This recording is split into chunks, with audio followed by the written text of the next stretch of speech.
Welcome to the Matthias Jones Mysteries. The Strange Death of Dr. Povitch by R.P. Fitton. Copyright 2016 by the Robert P. Fitton Revocable Trust. Chapter 1. Dr. Povitch should have died long ago. His heart problems left him confined to death watches for months last year, and now, although miraculously recovered, his condition remained questionable. Father Gallagher, after years of antipathy toward Povitch, invited him to St. Bart's Rectory for a dinner of reconciliation. Matthias Jones worried whether Gallagher's temper might break through his priestly demeanor and rattle Povitch's fragile heart. Jones slowed his jeep at the narrow road leading up to Mount Polaris. A chain gate was open and a single plowed lane produced lumpy snowbanks from last night's storm. The swollen birch branches hung heavy and the pines stooped toward the road. He had always wanted to look into deep space from the large telescope atop this mountain north of Hamilton, but he did not fancy himself driving up the Mount Polaris road in the aftermath of the biggest storm to pelt southern New Hampshire in 10 years. Fred Dempsey had told him the clear, cold night would provide an excellent viewing opportunity. He shifted his Jeep into four-wheel drive and turned to Duff. "So, how did you end up at Prince William on a Tuesday night, Duff?" Duff said nothing for a few moments and stared out the window. "Well, I was supposed to meet a girl." Jones glanced in the rear mirror, back toward the street gate as he moved up the incline. "Woman, they can make you or break you." He raised his brows. "Especially if you don't have a car." "Yes, Coach." "Let's face it, Duffy, you were leading all scorers last year, but now something's affected your play." "I've got a lot on my mind. Dr. Povitch, he's my advisor. He says I need to focus." The headlights brightened the snowbanks. He swerved the Jeep slightly, but easily negotiated the steep road. "You and the doctor are close, I heard that. He's your mentor." "He is, and my advisor. He knows my story." "Yeah, but does he know about outside jump shots?"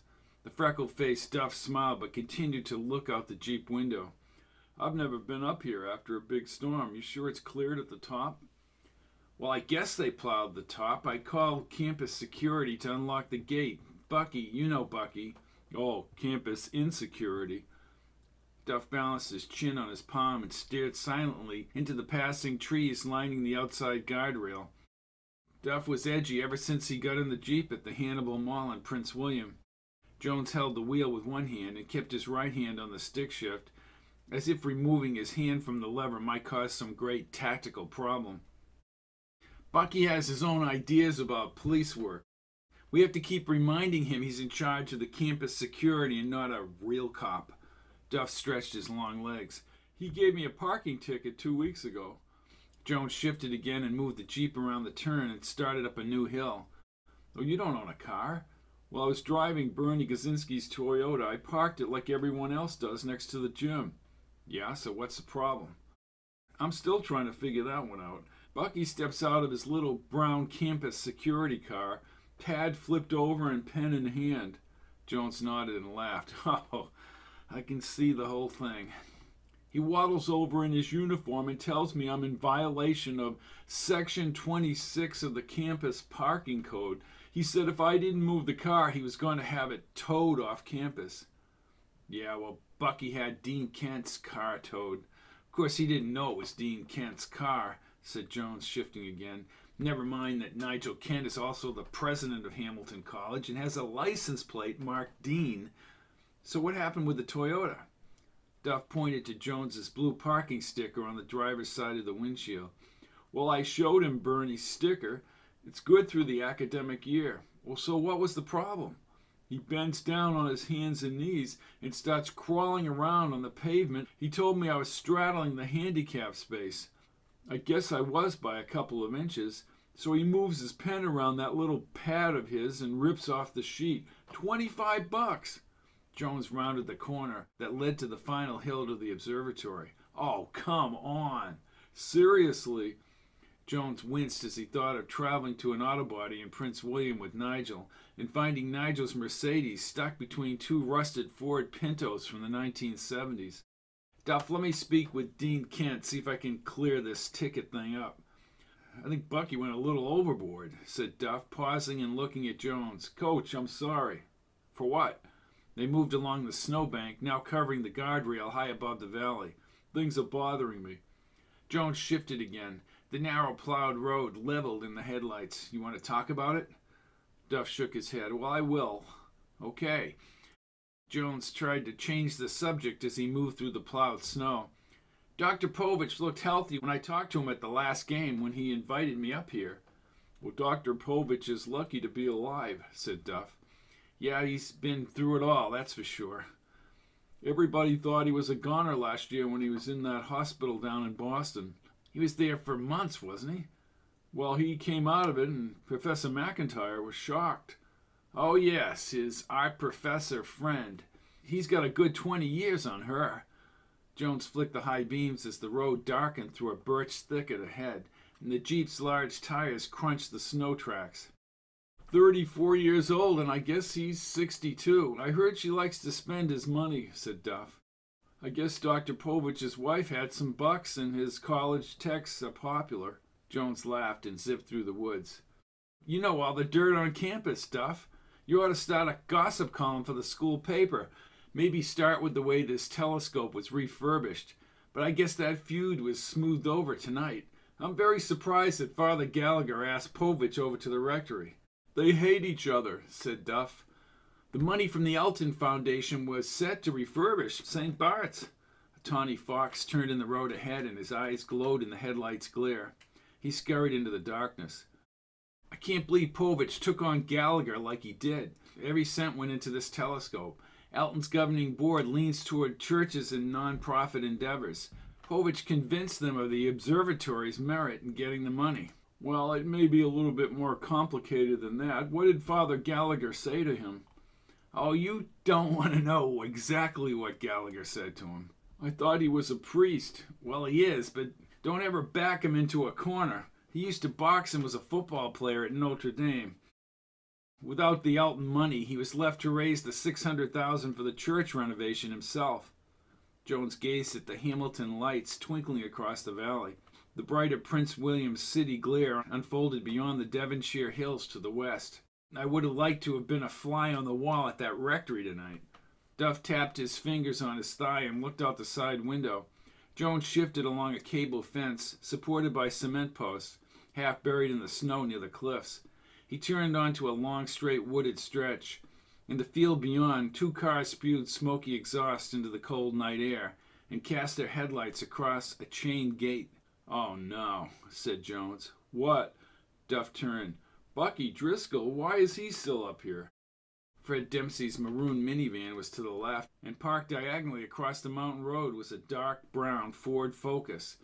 The door was marked in bold green letters, Campus Security. Oh, he's probably supposed to unlock the gate for us. Jones pulled alongside the minivan and rolled down his window. He was about to lean over to talk to Fred when the rotund Bucky, in his blue and gold security uniform, swung a huge sledgehammer through the air. What the hell is he doing? They don't call him campus insecurity for nothing, said Duff. Bucky's glasses slipped down his humongous nose and his foggy breath billowed into the night. He grunted as he bashed the gate lock. His heavy winter coat was draped over the hood of the van. Hasn't he ever heard of a key? Well, Matthias, welcome to Mount Polaris, said Fred Dempsey, smiling from the minivan. Jones stared at Bucky, and then he turned to the dark-haired Dempsey. The Fletchers want campus security to have all the keys.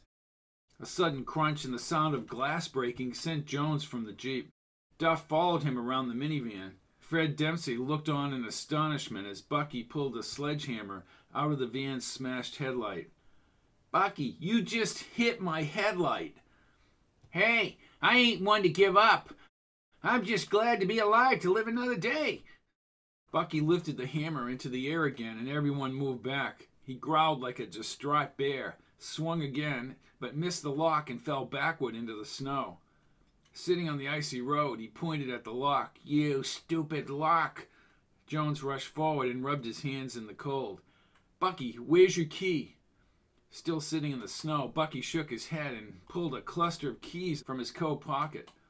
He pushed his wire-rimmed glasses back up his nose, and with his mouth hanging open, he focused on the keys. "Nope, she ain't here. Got 'em all numbered."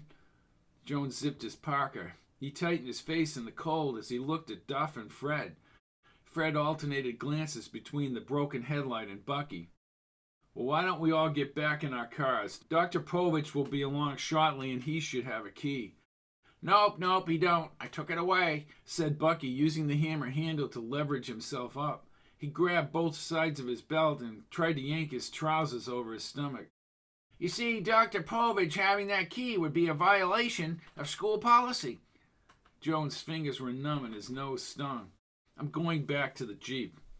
"Come on into the minivan, Matthias," said Fred. Fred gawked at the broken headlight as he passed and slid the van's side door open. Big band music shook the speakers as Jones and Duff crawled inside the warmer air. Jones slid the door shut. Once Fred was back inside, he leaned forward and squinted. "What a loose cannon. Nigel hired him. Apparently he had a good record at some school in New York." "Yeah, ding-dong school," said Jones. Bucky, the back of his pants now soaked, returned from the campus security car with a hacksaw. "What's he going to do now?"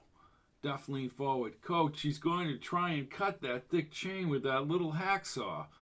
Jones pushed the illuminated dial on his watch. "Oh, mercy.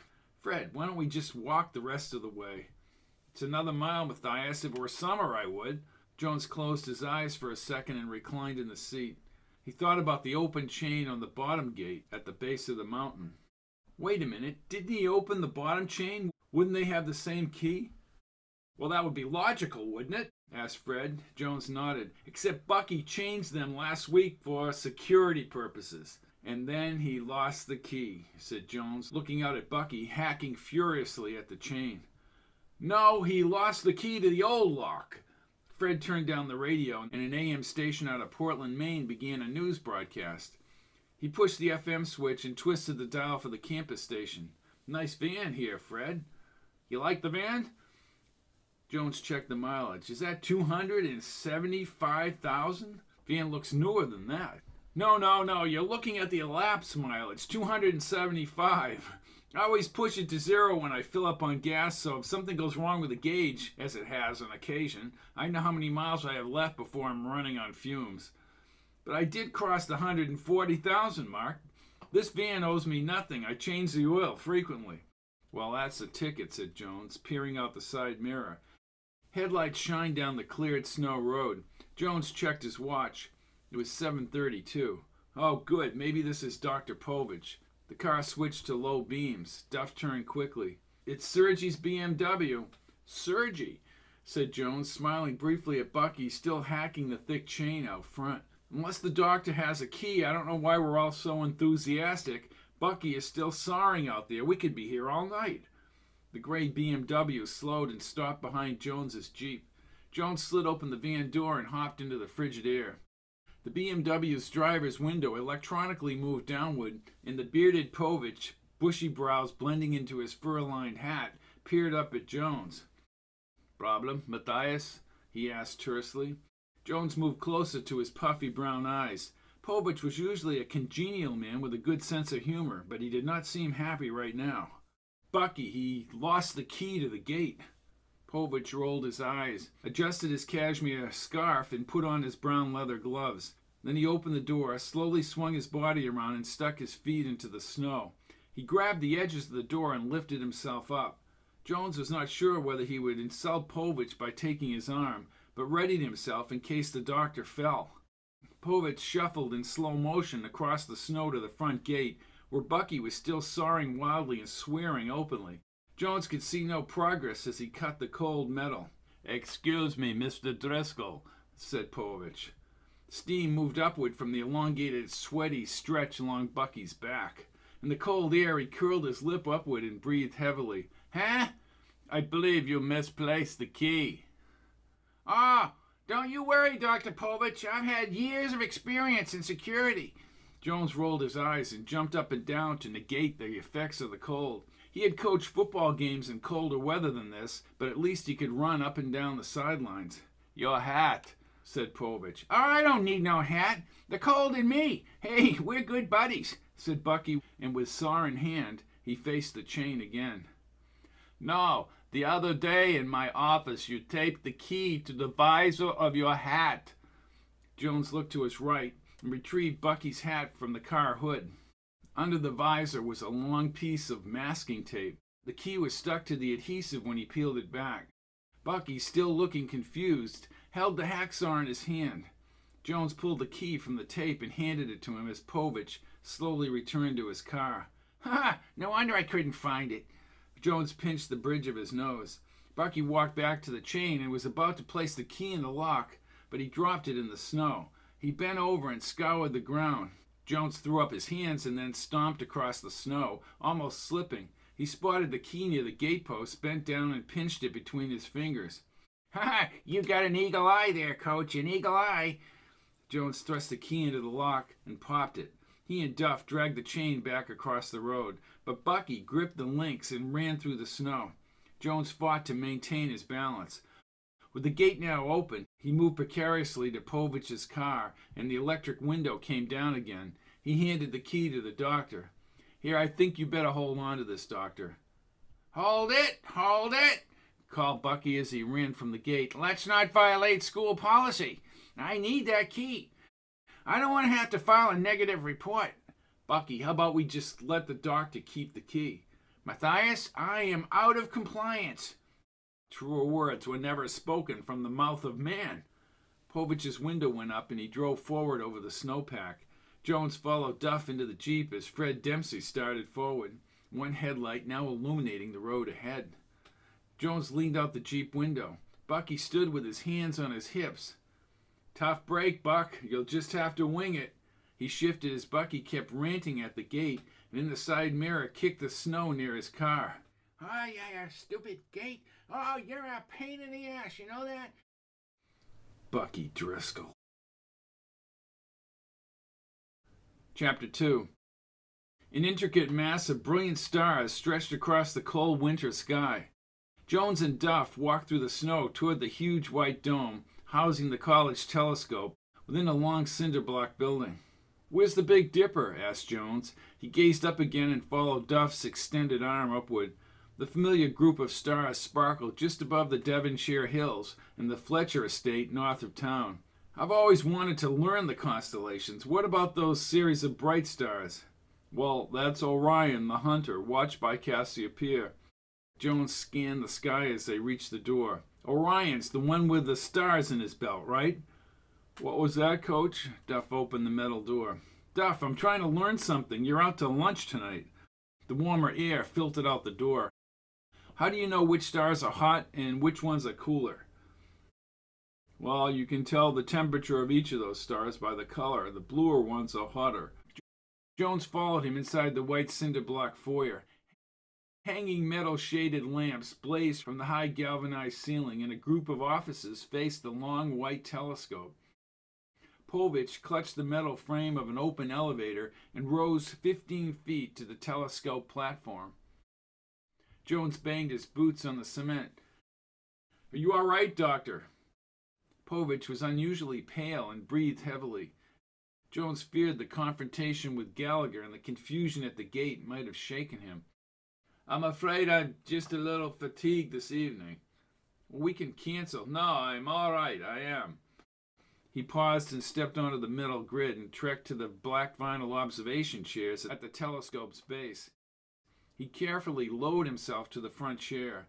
Once settled, he lifted an adjacent long clipboard into his lap. "Duff, is he all right?" asked Jones in a lower voice. "You know he's been sick, Coach. I'm sure this is the effects of his disease. He's really been sick." "So, Matthias," said Fred Dempsey, emerging from the first side office in his khaki chinos and blue button-down shirt. "As Dr. Povitch's assistant, I must pose the official question to all our visitors. Have you ever looked at the stars?" "Well, I've seen the stars, but not through a telescope like this."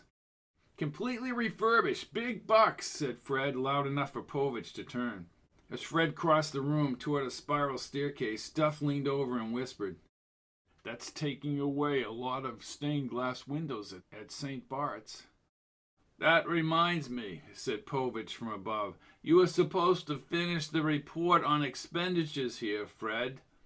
"I'm aware of that, Sergi. Procrastination will be your downfall, Fred." Povitch was still angry, perhaps from his dinner with Gallagher. Jones looked at the lighted computer screen and books scattered around Fred's office. "Come on, Coach." Duff motioned Jones to the metal staircase next to the elevator. Jones climbed behind his lanky player. When Jones reached the platform, Povitch sat with his eyes closed. "Are you all right, Doctor?" "Yes, fine," said Povitch, opening his glassy eyes. He leaned back in the contoured chair near the telescope's eyepiece. "Just a little indigestion." "Shall I tell Father Gallagher he needs to send for takeout next time?" asked Jones. "There will be no next time. That man is about as much a priest as I am." Fred appeared at the top of the metal staircase. He raised his brows and shrugged his shoulders. "Well, at least we have a clear night." "About time," said Povitch, squirming slowly in the chair. He rubbed his shoulder. "Duff, prepare the telescope for observation." "Yes, Doctor." "Then I wish to speak privately with you." Povitch swiveled in the chair and perked up. He gazed down as if he were in the lecture hall. "This telescope is capable of looking halfway across the galaxy. Most people don't realize that we work here all night, fight the storms, and progress is measured in centimeters, not kilometers. Meticulous observation, gentlemen. Right, Fred?" "Meticulous." "Can you really see the craters on the moon?" asked Jones. Povitch smiled. "Of course, Matthias, but you need the moon in the sky." "Oh." Jones turned as the outside door slammed and Bucky coughed. "What exactly is your specialty, Doctor? You know, your area of expertise." "Cepheid variables." "Sounds like something swimming under Hamilton Bay," said Jones. "Actually, we're talking about quickly orbiting high gravities that output tremendous energy at periodic rates. I am fond of measuring those rates." "Bursts of energy." "Yes, like lighthouse beacons. Now, my contention has always been—" "Hey, fellas, I put that gate out of action," shouted Bucky as he dragged snow across the floor. Povitch seemed annoyed as he watched Bucky cross the room, and then he looked back at Jones and Duff. "As I was saying, my thesis over the years has been variable, no pun intended. If we extrapolate this data—" "Want to know how I did it?" asked Bucky, now wearing a thick knitted cap and a heavy wool coat inside the building. "Bucky, Dr. Povitch is trying to tell us about Cepheid variables," said Jones. "I ran it down. I got in my car, I revved up the engine, and got mad at the damn thing. Damage wasn't too bad," he said, looking at Fred. "Well, I still only have one headlight," said Fred as the phone rang. "Excuse me." He quickly moved to the wall phone at the far end of the grid and picked up the receiver. "Fred Dempsey." "Yes, he did? Tibbetts or Grunion?" "Okay, I'll call you back." Jones studied the telescope. "You were saying, Doctor—" Bucky walked in a complete circle below them. "Hey, anybody seen the head? I had to go so bad I can taste it." Fred closed his eyes and pointed toward the entryway. Bucky lumbered across the observatory and rounded the corner. With a grin, Fred stared at the entryway. Then he turned to Jones. "Tell me this guy really doesn't work for the college." "No, he does." Jones's smile fell when he looked at the pale Povitch. Gears and wheels turned as Povitch adjusted something in the telescope mechanism. "Come over here, Duff," said Povitch. "If you gentlemen will excuse me for a few minutes, I apologize." "Sure," said Jones, and he followed Fred down the staircase. Jones stood in the office doorway as Fred shuffled some wire-rimmed notebooks on the counter. Above, Povitch turned in the chair. Duff sat in the adjacent chair as Povitch leaned forward, elbows on his knees, pointing. Duff appeared uncomfortable. Fred held some reports as he emerged from one of the side offices. "Matthias, welcome to the world of astronomical observation." Jones tilted his head and tried to read the papers in Fred's hand. "Looks like you have to record what you do, observations, etc." "Writing and research." Somebody has to do it. Let me show you around here while those two kibitz. Jones glanced upward again. Povitch briefly held Duff's wrist. They seemed to have a close relationship, more than just a professor and a student. Povitch talks like he's Duff's father. Fred pushed his lips together and looked down. Oh, without Sergi, well, Duff would have lost everything. What do you mean? Fred pulled Jones into the cinder block office. You're his coach, and I shouldn't spread stories, but I think you should know the truth. Know what? Pills. What? He peered around the corner and stared at his auburn-haired player. I don't believe it. Where did you hear something outrageous like that, Fred? Rumors can be deadly. Sergi told me himself. If it wasn't for Sergi helping the kid, he probably would have died. But I think he's clean now. Oh, come on. The kid's on my basketball team. No way. I don't believe it. His play has been off this year, but I can't believe this. Bucky rounded the cinder block corner and tried to zip up his fly, but the zipper was stuck. Jones turned back to Fred. I'll keep this confidential, of course. Stupid zipper! Bucky entered the office, still yanking at the zipper, and then finally pulled it up.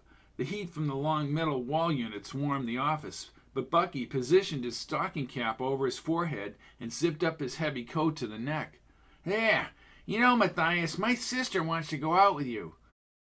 Jones stared at Bucky's large nose and protruding teeth and wondered what the sister would look like. Great. Then the campus security man maneuvered himself between Jones and Fred. So, Dr. Dempsey, I want you to know that I've been doing some observing in my backyard telescope. Oh? Asked Fred, smiling at Jones. Yeah, I've been studying Tranquility Base. You know, Tranquility Base, where Buzz Armstrong landed on the moon in '69? That's Neil Armstrong, Bucky, said Jones. Flag is still flapping up there. Fred edged Jones toward the door. Well, that's quite impossible, Bucky. The moon has no air. Ah, well, there's a lot of hot air down here, though, said Jones as they passed the befuddled Bucky and headed back to the main observatory. Povitch was still speaking with Duff. Jones remained stunned that Duff had a drug problem. It was hidden very well. Are you ready, Sergi? Asked Fred, but Povitch did not hear him. We'll start the observations, providing you're all right. I don't want to push you. I don't think he looks well, Fred, whispered Jones. Sergi? Sergi! 1 minute, Fred. Povitch again jammed his finger at Duff. Well, tonight we'll be scanning M13 in Orion's belt, said Fred. What is that, a galaxy? Asked Jones. Exactly. See, you've been studying up. Lucky guess. Jones shrugged his shoulders and grinned.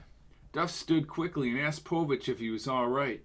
Povitch took some deep breaths and complained of being dizzy. He made an attempt to stand, but staggered on the grid and collapsed. Duff leaned over the fallen doctor as Jones sprinted across the cement and leaped up the spiral staircase. He scrambled across the platform. He's dead, Coach! Jones put his ear next to Povitch's chest, then he checked for a neck pulse. When he did not hear a heartbeat, he tilted back Povitch's head, moved his tongue back, and pinched his nose as he breathed into the doctor's lungs. Then he began compressions on the chest and brought the air out. Fred, call the fire department. Get the EMTs up here. Tell them no heartbeat, no breathing, nothing. Hey, what's the matter? Doc have too much bubbly? Asked Bucky. Out of the way, Bucky, yelled Fred. We have a medical emergency here. Jones continued the CPR, furiously repeating the cycle of compression and breathing. He looked up when he felt Fred's hand on his arm. Fred's eyes were moist and he shook his head. Matthias, you've been at it for 10 minutes. He's not coming back. Where are those damned EMTs? Shouted Jones. Bucky started down the ladder. Cancel medical emergency. Fred squatted beside Jones. He was sick for a long time. He's lucky to have recovered and had the time that he did. Jones stood slightly winded by the CPR. Duff cried from behind the telescope as Jones passed Fred, but eyed Povitch's body sprawled over the grid. Duff hid his eyes as Jones approached. Are you all right, Duff? Oh, God. Apparently he still had some problems with his heart. He's dead. Bucky strutted from the inner office and yelled through cupped hands. I just contacted the said en route parties by the land-based line. ETA has been canceled. Said parties have alerted Chief Strickland. What did he say? Asked Jones, then he turned to Duff. Come on, Duff, there's nothing more you can do up here. Duff wiped his eyes with his sweatshirt sleeve and nodded. Jones put his arm around him, and they moved toward the spiral stairway. He passed an unmoving Povitch again. A heart attack was a heart attack. Clayton Morris, the medical examiner, would fine-tune the cause of death. His father, a career police officer and detective, always told him to go with his instincts, and his suspicions right now tilted toward murder, but he did not want to start asking questions while everyone was grieving. After all, this was not a murder investigation, yet something was not right. Bucky's gyrating and arrogant voice echoed from Fred's office. Jones stepped around the corner. Bucky was in Fred's chair and his feet propped up on a stack of papers as he shouted into the phone. I don't care who you are. This is campus security, mister. We have an emergency here. Who are you calling? Asked Jones. Bucky covered the receiver, almost falling back in the swivel chair. Hamilton Fletcher. Hamilton Fletcher? Jones raced through the office and quickly pushed down the hook. The Fletchers fund Hamilton College, Bucky. Bucky's face reddened as he held the phone and struggled to get out of the chair. I have to inform you, Coach Jones, that you're interfering with an official campus security investigation. Investigation? Bucky, you don't call Hamilton Fletcher about this, especially at this hour. I have my obligations. He tried dialing again. Jones reached around the desk and pulled the module from the wall. Bucky leaned forward. Nice try, Mr. Smarty Pants, but there are other phones in existence. I've got some advice for you, Bucky. Buzz off. Bucky mumbled and marched into the observatory. Everybody's going to leave me alone. I'm just trying to do my job. Jones studied the scattered notebooks, stacks of paper, and computer disks. Even books were not put back on the shelves. He looked through the blinds. George Strickland's cruiser was now parked next to his Jeep. The observatory's outside door opened and cold air rushed inside. Strickland, bundled in his blue coat, banged his boots on the front mats and started inside. His brow furrowed as he looked at Jones. What happened, Matthias? Looks like a heart attack, George. I think. Jones pointed to the platform as they crossed the cement. I tried CPR. What did he do, climb the stairs and collapse? No, he took the elevator. He was up there 10 or 15 minutes. He was just talking to one of my players when he fell over and died. No screaming in agony, he just dropped dead. Well, he had a heart condition, said Fred. He's been ill for some time. Strickland nodded and they climbed the spiral staircase. For no reason, Jones kept thinking murder as he moved onto the grid. George, we still need to call Clayton Morris. Strickland reached the body, bent over and listened. I remember reading in the Enterprise how Povitch almost died last year in Boston. What we need to do is notify his wife. His wife is dead, said Fred. He has a girlfriend. Jones stared at Povitch's bristly beard, dropped jaw and hands spread on the metal. One of the professors, younger than he is. Sergi was close to the art professor, Elsie McIntire. I better call Gallagher, said Jones. This'll send him into a tizzy. Strickland stood. Well, Father Gallagher will have to restrain his joy. After all, Matthias, all that money from the Elton Foundation was supposed to go into the church, and it went into this place. That's not what I'm concerned about, George. Gallagher had Povitch over to dinner this evening. They had an argument. Povitch left upset. Well, there's no need to make Gallagher feel guilty about this. Something's wrong here. I can feel it. Jones wandered over to Povitch again and squatted. Inducing a heart attack in a man with known cardiovascular problems is easy, George. Just increase potassium. That'll do him in. Matthias, I would keep any speculation to myself. You know how Herbert Lane always thinks you're interfering with his investigations. Everyone that dies isn't always murdered. He stood next to Jones, looked him in the eye, and spoke in a lower voice. Matthias, there's no basis for murder here. George, there's always a basis for murder.